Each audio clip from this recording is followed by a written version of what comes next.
Hello everybody, what is going on? Welcome to the channel. Today I decided to pay this old friend a visit. So this is 2023 NK450 from CFMOTO. And the reason why I decided to ride this bike, actually there are two reasons. The first reason is because I wanted to try wheelies. I wanted to try wheelies in the second gear, and actually I failed. There's no way for me to bring it up in the second gear. But there's another reason, guys. People there keep on speculating about Chinese reliability. This machine has 22,000 kilometers on the odometer, and this is a rent-out bike.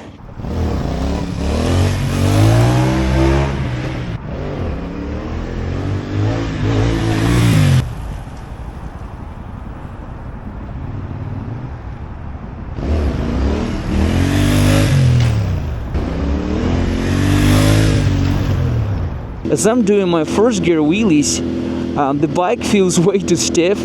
It's just way too abrupt.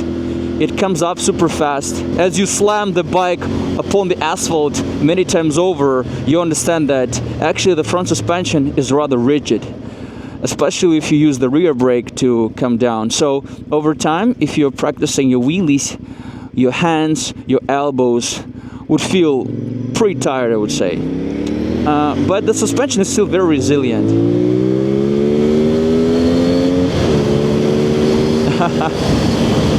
And the power of this beast is decent.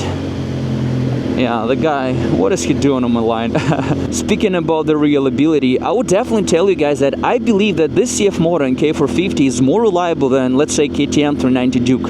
Even though I still do prefer KTM 390 Duke just because it's more playful and it's more suitable for what I like doing, like wheelies and stoppies.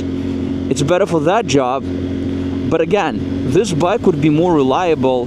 From 0 to 100 kilometers per hour, it will be faster. Probably my favorite part about this NK450 is the sound it makes. The sound is just incredible, especially when it's popping, pop, pop.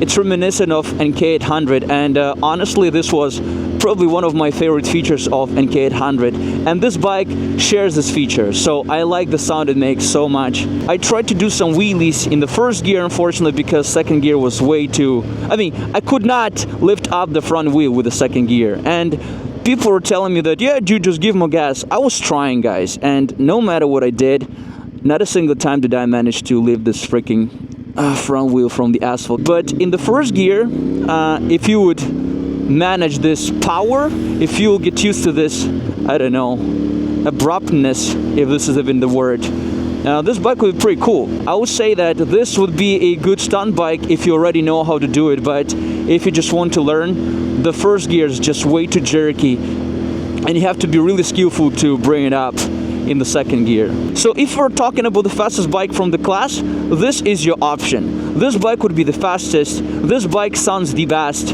This bike is really comfortable, and I feel like if you're a taller rider, this is exactly what you need. One of my favorite features of this bike is its maneuverability. I really like the weight distribution. So the handlebars, they feel super light. As a disadvantage, I would mention that if you go super fast, handlebars, they start wobbling a little. But again, for a city, this is just a perfect motorcycle. I was riding MT450 for a long time, and I was trying to compare this bike to MT450, and you know what? It's really hard to decide which bike is the best. I would say that just for recreational purposes, if you just like to ride around, probably this bike would be better because it's a little cheaper, it's lighter, and it's more maneuverable. But honestly, I still miss versatility of MT450. I really like having this, ability to go off-road. You can still do that on this bike, but it's not the same, right?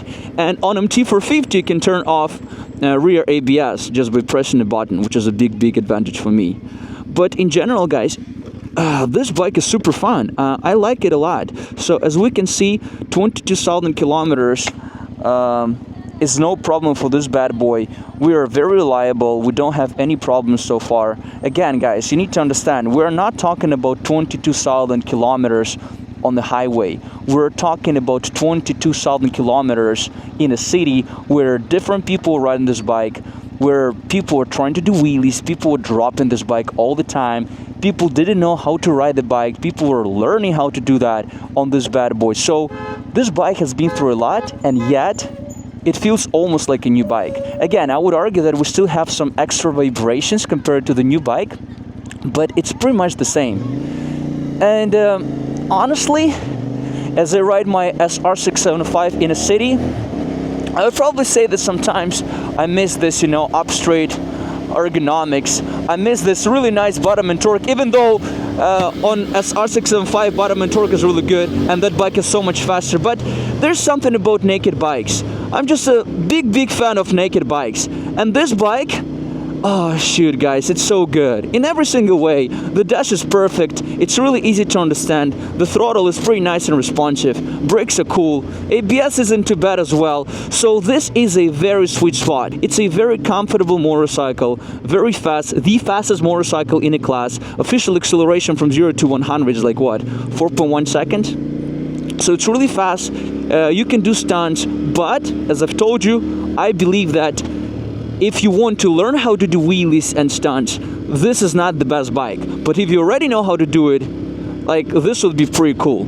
So yeah guys, this was my humble opinion on this bike. This was my revision of the bike. Still works well, feels like a new bike, cannot complain. So if you're thinking about purchasing Chinese motorcycles like CFMOTO and you're thinking about reliability, CFMOTO holds up well. So it's quite reliable, and gosh, it's so fun to ride. Look at that, there's tiny gap and we can still squeeze through. Yeah guys, so if you like the video, hit the like button, subscribe to my channel if you haven't, and as always, stay safe, and I see you in my next videos. Bye everybody, take care.